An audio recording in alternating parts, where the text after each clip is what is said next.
조용히 쓰라고 말씀을 하시네요. 계속 저에게. 자, 디모데 전서는 사도 바울이 13편 서신서를 썼죠. 사도 바울이 쓴 성경이죠. 그 성경 중에서 3편은 목회 서신이라고 마지막에 죽음을 앞두고 순교를 앞두고 쓴 서신이에요. 그리고 디모데 전서는 디모데 전서, 디도서, 디모데 후서 해서 디모데 후서는 그 감옥. 저가 이제 성지순례 가서 사도 바울이 마지막 죽음을 당할 때 그 감옥을 봤어요. 지하에 있는 감옥. 그다음에 근데 그 사진을 찍어와서 보여드리려고 했는데 너무 어둡고 좀 안 좋아서 오늘 못 보여드리는데, 그리고 나서 그 디모데, 그 안에서 디모데후서 마지막을 기록하고 이제 목배임을 당하죠. 그래서 사도 바울의 목배임을 당한 그것도 거기에 목을 이렇게 대고 이제 쳤대요. 그것도 찍어 갖고 왔어요. 그것도 다 있어요, 그 자리에. 근데 이제 그것도 주일날 한번 다 보여줄 수 있도록 제가 한번 체크를 해볼게요. 이렇게 디모데는 아들이라고 표현하죠. 디도와 디모데를 사도 바울이 참아들이라면서 이렇게 참 사랑했던 아들이고, 디모데는 어떤 사람이었나, 사도행전에 보면 디모데가 16장 1절에서 2절을 보면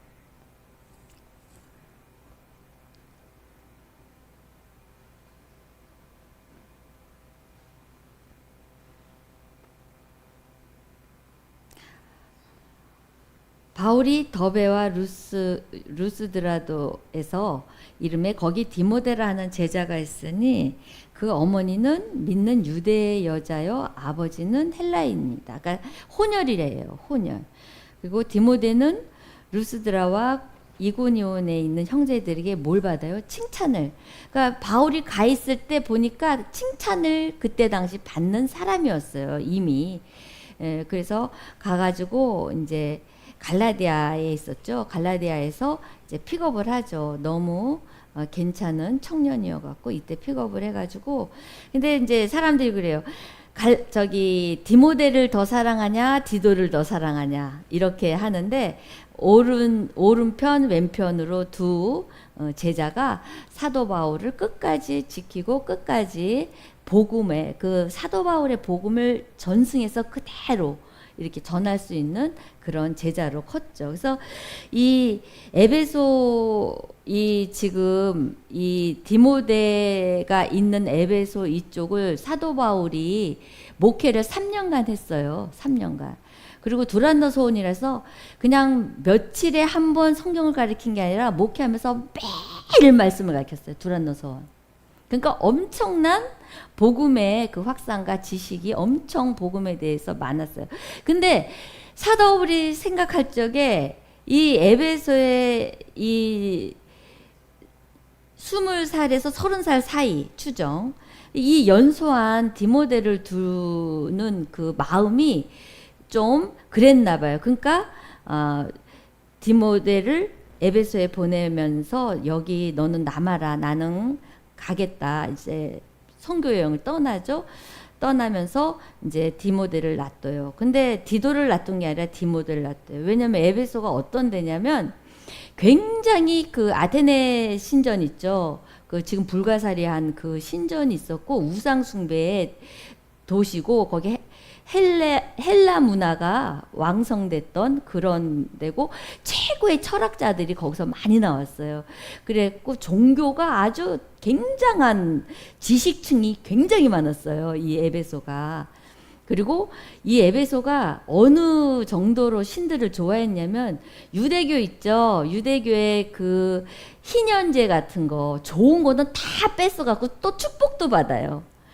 이스라엘 백성들은 희년을 안 지켜서 바벨론으로 끌려가는데 얘네들은 좋다는 그런 신앙의 그런 건 다 끄잡아 당겨갖고 희년제를 도입해서 엄청난 부를 누린 에베소란 말이에요. 그래서 여기서 목회하는데 보통 사람을 놔두면 되겠어요? 최고의 학문들이 있는 이런데 에베소 교회.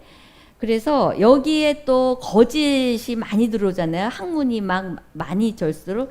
근데 이제 이 디모데가 어떤 사람이냐면 유대 엄마에 컸잖아요. 근데 저기 한번 고린도 후서 보면, 디모데 후서 보면 그렇게 나오죠. 1장 5절을 보면 내 속에 거짓이 없는 믿음이 있음을 생각한다. 이 믿음은 먼저 내 외조모 로이스와 내 어머니 유디게에 속해. 그러니까 어렸을 때부터 엄마로부터 성경을 배웠다는 거예요. 그래서 성경의 기본 바탕이 탄탄했어요. 디모데는. 그러니까 이런 학식이 있는 이런 지역, 어느 누구도 이 복음에 흔들리지 않고 받아치고 이 복음을 전할 수 있는 어떤 철학도 들어와도 할 수 있는, 그러니까 디모데가 굉장한 그런 성경을 지식을 갖고 있는, 어렸을 때부터 탄탄하게 컸으니까. 그래서 디모데를 에베소에 놓고 디도는 어디다 뒀냐면 저 그레데 섬이라고 해서 아주 굉장히 험악하고 굉장히 강하고 아주 그냥, 그런데 인내를 잘할 수 있는 디도를 저기 그레데 섬에 개척한 교회에다 놓고 이렇게 두 제자를 나눠서 이렇게 해요. 그래서 이 디모데전서는 사도 바울이 이제 순교하기 전 이제 잠깐 2차 전도 여행 끝나고 구금 되고 나서 그 구금에서 잠깐 풀렸을 때 쓴 서신이다라고 그렇게 기록을 하고 있어요. 이렇게 너무 나이 어린 연소한 디모데를 두고 가니까 그 에베소 교회를 자신이 개척했잖아요. 그러니까 이거에 대한 자기의 그런 책임감과 이제 자기가 조금 있으면 죽음을 이제 생각하고 이제 목회에 당부하는 그런 서신이에요. 근데 6장 20절 마지막 절에 가면 꼭 디모데한테만 당부하는 게 아니라 너희와 은혜가 너희와 함께, 그러니까 모든 그 에베소 성도들, 지금 우리가 읽고 있는 우리한테 당부하는 말씀이라고 생각하면 돼요. 디모데한테만 하는 게 아니라. 그래서 디모데는 이 서신을 받고 이제 목회에 돌입을 하죠. 자, 그래서 1장을 보면은 신앙의 인격에 대해서 첫 번째로 얘기를 해요. 신앙의 인격. 그러니까 목회자로서의 인격을 말해주고 있어요. 근데 여러분의 인격, 교회 생활하면서 인격. 1장 5절을 보세요. 디모데전서 1장. 다 같이 씁니다. 이 교훈의 목적은 선한 양식과 거짓 없는 믿음에서 나오는 사랑이거늘. 여러분, 우리의 신앙의 인격이라고 할 수 있어요. 이 청결한 마음은 큰 그릇 작은 그릇이 아니라는 거예요. 이 청결한 마음은 큰 그릇 작은 그릇, 뭐 많이 배운 거, 또 뭐 많은 뭐 그런 문제가 아니라 청결해야 된다는 거예요. 목회자는 깨끗해야 된다는 얘기예요. 성도는 깨끗하고 청결한 성도가 돼야 된다는 거예요. 하나님의 아버지의 자녀, 백성들은 청결해야 돼요. 근데 이 청결함은 하나님이 그 그릇에 비유하죠. 아무리 금그릇으로 네가 많이 배우고 아무리 최고의 신학, 하버드 대학 신학을 나오던 네 족보가 네 외조모고 뭐 다 집안이 뭐 장로님이고 목사님이고 우리는 몇 대 때 뭐 이거 다 필요 없다는 거예요. 너 자신이 청결해야 된다. 하나님 앞에 청결한 그릇, 깨끗한 종지기 그릇. 우리처럼 교회도 작고 지하고 이래도 우리 교회가 깨끗하게 닦아만 있잖아요. 닦아 있고 정말 하나님 앞에 정결한 교회면 부정 안 하고 정말 교회다운 교회로서 한다면 하나님은 우리 교회를 쓰신다는 거예요. 더 나아서 여러분을 쓰신다는 거예요. 욕심 많고 막 세상의 것을 다 그릇에 담아가지고 그러면 하나님이 쓰고 싶어도 못 써. 여러분들, 여러분 가정 쓰고 싶어도 못 써. 여러분 자녀들 쓰고 싶어도 못 써. 그래서 다윗은 이렇게 고백하죠. 이 정결함에 대해서 이렇게 고백해요. 시편에 57편에 보면 제가 써줬죠. 시편 51편 우슬초로 나를 정결케 하소서. 우리를 정결케 하는 거, 교회를 정결케 하는 거, 여러분 가정을 정결케 하는 거, 여러분 자녀를 정결케 하는 우슬초 로밖에 정결할 수가 없네요. 우슬초는 그 유월절 그 사건 있을 때 문설주에다가 피를 바를 때 그 빗자루, 쉽게 말하면 피를 빗자루 같은 데 묻혀서 이렇게 문지방에 바르는 그 우슬초를 얘기하는 거예요. 그러니까 결국은 예수의 피밖에는 우리가 정결하게 될 수가 없다는 거예요. 예수의 피. 여러분이 날마다 예수의 피를 가지고 예배 드릴 때, 또 예수의 피를 가지고 여러분이 삶 속에서 어려움을 극복할 때 다 넘어간다는 거예요. 정결한 자만이 그게 다 구원이 되니까. 그래서 다윗의 고백은 이렇게 정결하게 해서 내가 정하리니 나의 죄를 씻어주소서 내가 눈보다 희리이다. 예수의 피밖에 없다는 거예요. 여러분의 구원은. 그래서 정결하는 인격을 가져야 되고, 그다음 선한 양심. 1장 5절에 보면 선한 양심이 나오죠. 이 선한 양심이 뭐라고 생각해요? 세상에는 양심을 하지만, 양심 얘기를 하지만 이 기독교 우리한테는 이 양심이란 말을, 이게 세상적인 용어잖아요. 양심은. 근데 우리 기독교에서는 양심을 안 써요. 근데 여기에서 우리나라 번역으로 양심을 쓴 건 뭐냐면 하나님의 영광을 바라보는 자예요. 하나님의 영광을 바라보는 자, 그 자가 어떤 행동이 나오겠어요? 선한 행동이 나오겠죠. 하나님을 바라보지 않으면 선한 양심이 나올 수가 없어요. 예를 들어서 하나님의 영광을 바라보는 거, 열매를 바라보는 거예요. 그게 내가 하나님 앞에 교회에서 예를 들어서 전도하자, 무슨 교회에서 무슨 뭐 있죠? 우리는 행사가 하도 없어서 생각이 안 나네. 우리 교회 행사 뭐 있죠? 이삭신부 찾게 하다, 또 뭐 저기 나가서 저기 뭐야 우리 남성교회에서 나가서 도시락 나가서 먹는 단합대 하자, 이런 거 있잖아요. 그러면 우리가 하나님을 바라보잖아요. 그러면 그런 일에 동참을 할 수 있거든요. 왜? 하나님의 일이니까, 또 하나님의 영광 가운데 우리가 살아가니까. 그래서 열심히 하는데 그 양심을 버려. 왜? 아우 더운데, 그리고 아우 나가서 무슨 밥을 먹어, 아우 귀찮아 뭐 아침에 싸, 뭐하러 도시락을 싸. 근데 거기까지 좋아. 안 싸워도 되고 참석만 해달라고 그래. 왜? 공동체의 모임이니까. 이 모임으로 우리가 화목하게 되고 우리가 더 결속력을 당하고 하나님의 일에 우리가 하는데, 그것조차도 안 해. 그 양심이 없다는 거예요. 그게 하나님 앞에 양심이 없다는 거예요.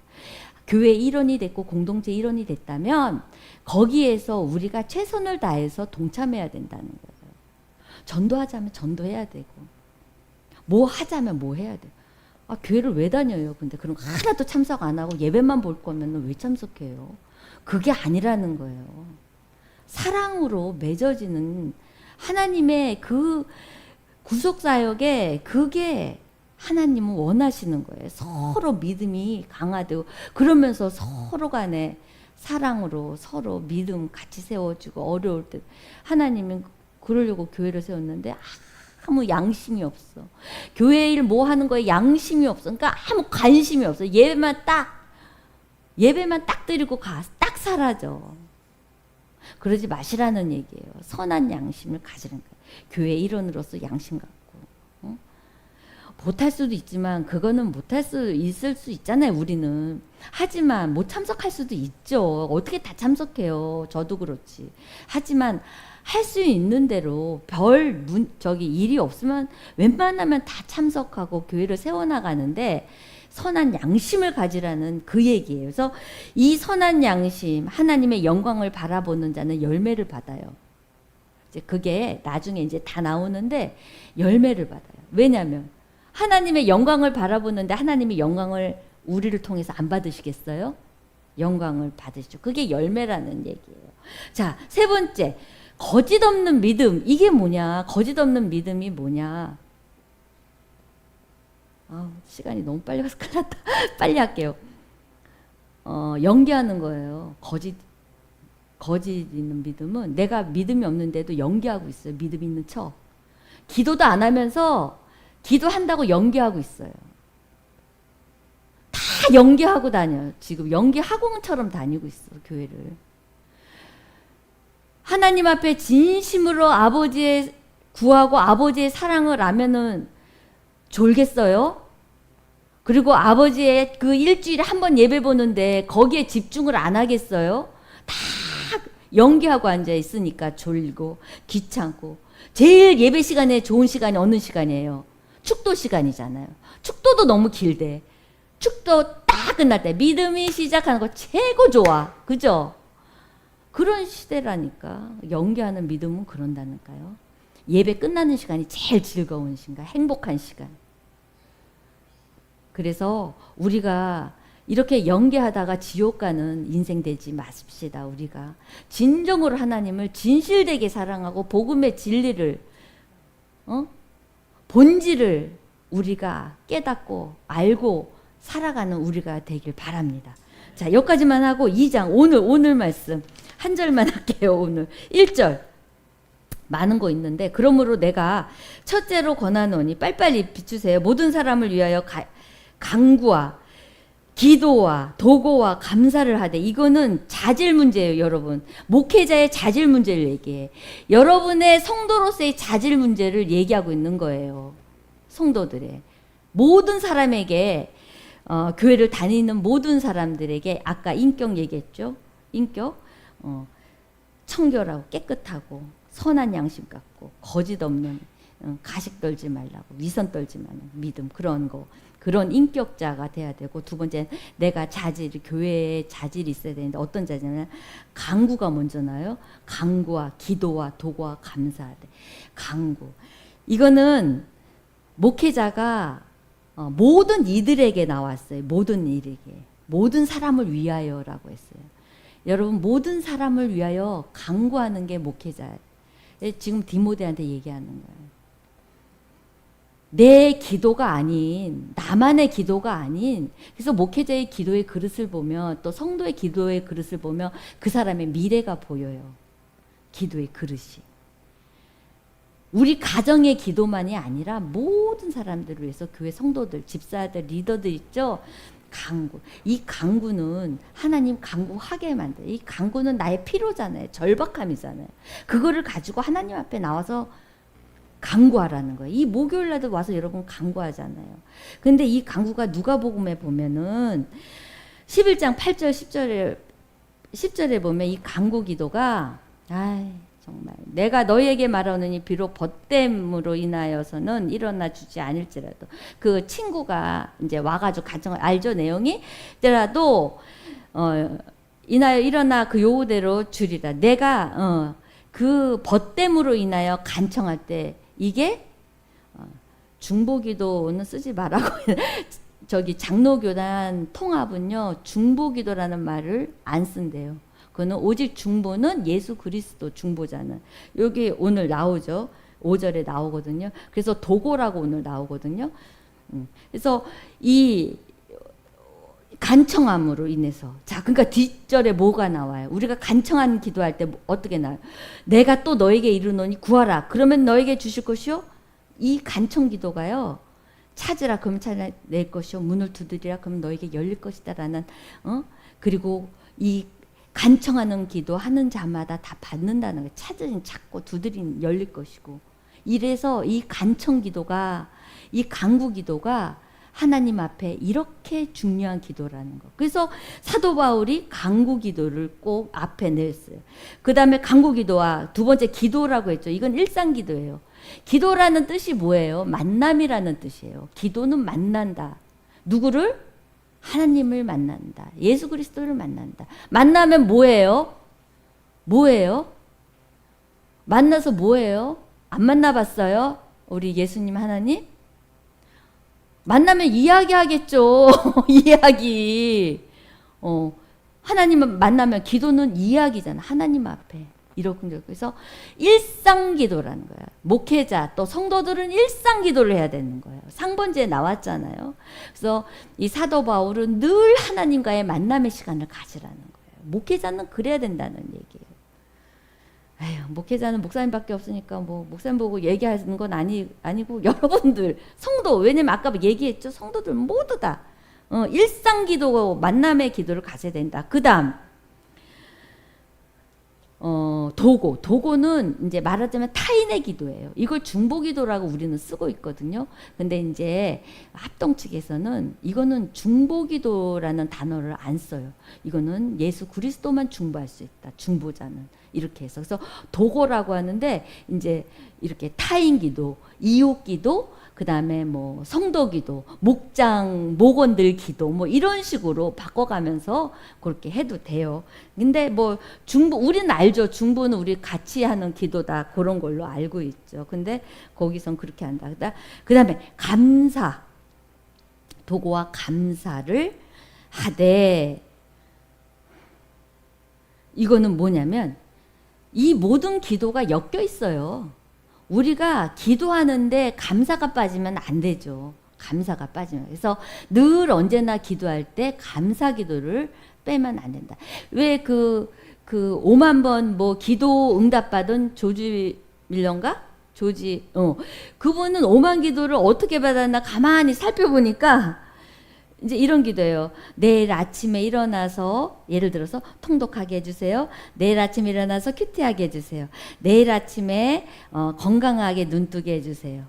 그 다음에 내일 아침에 어디 가는데 거기 꼭 가게 해주세요. 예를 들어서 기도를 먼저 기도하는 거예요. 먼저 기도. 그러면 아침에 큐티하면 응답됐잖아요. 통독했으면 응답됐죠. 그리고 그래서 미리 기도해서 5만 번의 기도. 그러니까 선기도 있죠. 선축복이라는 거 있잖아요. 그래서 여러분들도 그런 기도가 우리가 놓치고 끝나고 항상 기도하는데 그게 아니라 선기도. 하나님 내일은 어떻게 해주세요. 누구랑 만났는데 좋은 대화 해주세요. 그래서 이런 기도를 계속하면서 그 기도가 그렇게 응답을 받았다. 내일도 눈뜨게 해주세요. 그 응답 받은 거잖아요. 그죠? 그래서 성기도. 하나님 앞에 늘상 기도, 만남의 기도, 이렇게 해서 했다는 거죠. 자, 그러면서 2절에 임금들과 높은, 빨리빨리 해드릴게요. 임금들과 높은 지위에 있는 모든 사람을 위하여 기도하라. 이때 임금들과 높은 지위에 있는 사람들은 누구예요? 유대인의 대적자들이잖아요. 네로 황제들. 이때. 그러니까 이 예수 믿는다고 핍박하는 자들을 위해서 기도하라는 거예요. 우리 핍박하는 자들, 높은 자들이, 이때 당시는 높은 자들이니까 그들한테 기도를 해야 우리가 좀 편하게 살잖아요. 그들의 마음을 좀 붙잡아 주세요 하면서 기도하는, 그렇게 기도하라. 이렇게. 그리고 3절에 이런 말씀. 하나님은 4절에 모든 사람을 구원을 받으며 진리를 안 될까 이르기를 원하는 모든 사람이라고 그러는데, 여러분 모든 사람이 구원은 아니에요. 지금 한국어가 지금 모든 사람인데 아니에요. 하나님을 예수님을 믿으라고 초청한 자들 있죠. 근데 그 초청에 응답받은 자들 있죠. 그런 모든 자를 말하는 거예요. 여기서 예수님을 안 믿는 그런 자들까지 구원한다, 그렇게 생각하시면 안 되고, 초청에 응하는 자, 어느 누구라도 모든 자가 구원을 받는다는 거예요. 그렇게 사도 바울은 얘기를 해요. 그래서 5절에 보니까 중보자 예수 그리스도, 저기 중보자이신 한 분, 이 얘기를 하는 거예요. 자, 8절을 보니까 각처에서 남자들에 대한 기도와 여자들 기도를 비교했어요. 각처의 남자들이 분노와 다툼 없이 거룩한 손 들고 기도하기를 원하노라. 남자들은 돈 벌러 나가고 일을 하잖아요. 그러니까 여자들보다 기도가 좀 약하겠죠. 돈을 벌고 이러니까. 그러니까 사도 바울이 남자들이 손을 들어 기도하면 얼마나 멋있어요. 남자들이 손 들고 기도하면 굉장히 멋있단 말이에요. 그 의미를 담았어요. 니네가 손 들고 기도하면 얼마나 멋있겠냐, 얼마나 귀감이 되겠냐, 이 뜻이에요. 그래서 남자들은 손을 들고 교회에서 기도하라는 그런 뜻으로 얘기했고, 9절은 또 이와 같이 여자들도 단정하게 옷을 입고 소박함과 정절로서 자기를 단장하고 따은 머리와 금이나 진주나 값진 옷을 하지 말고. 이러면 교회 와서 아무것도 못 하겠네. 그죠? 근데 따은 머리, 금, 진주, 값진 옷은 그때 당시 사제들, 여자들 있죠. 사제들은 그때 당시 창녀로 취급하거든요. 그러니까 그런 여자들이 머리를 따서 이쁘게 이렇게 영화 보면 이쁘게 막 따서 우리도 막 머리 길어서 따고 싶잖아요. 금발에 막 그 정도로 평민들이 이렇게 봐서도 너무 아름답고 이쁜 거예요. 외모 치장하는 게. 그러니까 이 교회 다니는 여자들도 어떻게 해요? 그거 보면은 하고 싶죠. 근데 그거는 세상적으로 그 사제들 여자를 이제 빗대서 이렇게 두 가지를 사도 바울이 얘기한 거예요. 그렇게 하지 말라. 너네는 소박하고 단정하게 정결하게 그렇게 단정하게 다녀라. 그러니까 그렇게 그런 걸. 그리고 여자들은 사실 남자들은 돈을 받 여자들은 기도는 많이 하는데 선행이 좀 없었나 봐요. 여자들은 좀 그렇죠. 여자들은 돈주머니를 쥐고 있으니까 돈을 쓰는 걸 좀 저기 하겠죠. 이렇게 구색에 맞게 써야 되니까. 그러니까 여자들은 좀 선행하기를 좀 힘써라. 그래야 하나님을 경외하는 그런 모습이 나오지 않냐. 마땅하다. 이렇게 하고 뭐 나머지는 뭐 여자가 조용하라 뭐 이러는데 바울도요 여자를 리더로 많이 세웠어요. 근데 여기에서는 그때 당시 그 막 여자들이 그 막 이방 그 거짓 신화 그러니까 좀 배웠다는 그런 걸로 해서 이 사제들이 굉장히 그 당시 저기 했던 막 인기가 굉장히 많았던 것 때문에 그것 때문에 이렇게 하지 않았나 그렇게 싶은데 저기 한번 PPT 한번 보여줘 보세요. 바울이 이제 빌립보에서 이제 디모데를 에베소로 보내는 그래서 에베소 이렇게 보내고 그 다음 이 아데미 여신 이 에베소서가요 2시간 동안 사도행전 이런 말을 해요.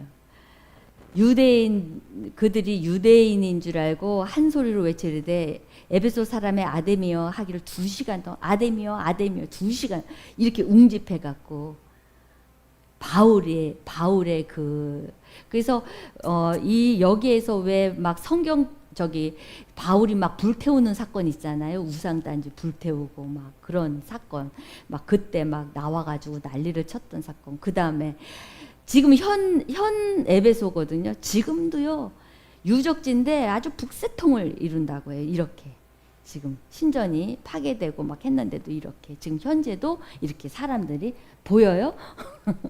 좀 저기 하죠. 이렇게. 그래서 에베소는 엄청난 신앙생활 하기 힘든 상황 속에 지식은 지식대로 커져 있고 삶은 삶대로 부유하고 지금 우리 시대예요. 그런 시대에서 목회를 어떻게 할 것이냐. 그래서 제일 먼저 신앙의 인격을 갖춰야 되고 또 하나님의 자녀로서의 자질을 갖추는 데 있어서 기도다라는 거예요. 말씀으로 교회는 세워져요. 근데 운영은 기도로 운영이 돼요. 그거를 꼭 기억하시고 여러분의 삶 속에서 말씀으로 여러분의 가정과 사업과 모든 것이 세워졌다면 그게 왕성해지려면 기도로 그것을 왕성하게 해야 된다는 얘기예요. 아멘. 그래서 여러분 이제 디모데 이제 3장 4장 보면 이제 원리를 얘기해 줘요. 원리. 이제 하나님을 믿으면서 교회에 돌아가는 원리. 이제 그런 거에 대해서 얘기했는데 그거를 내가 이때까지 몰랐는데 교회는 이렇구나. 이렇게 해야 되는 거구나를 잘 생각하셔서 여러분들이 맡은 지금 여기 다 직분자들이잖아요. 다 리더들이잖아요. 나의 이 모습을 사도 바울이 지금 어떻게 바라보고 또 어떻게 하라고 하시는지 그거를 찾아서 여러분들이 좀 성경을 조금씩 더 마음에 새기는 거 아는 정도가 아니라 이제 새겨서 살아가는 이제 그런 시대로 이제 돌아가면 좋겠어요. 이제 자 우리 나의 하나님 나의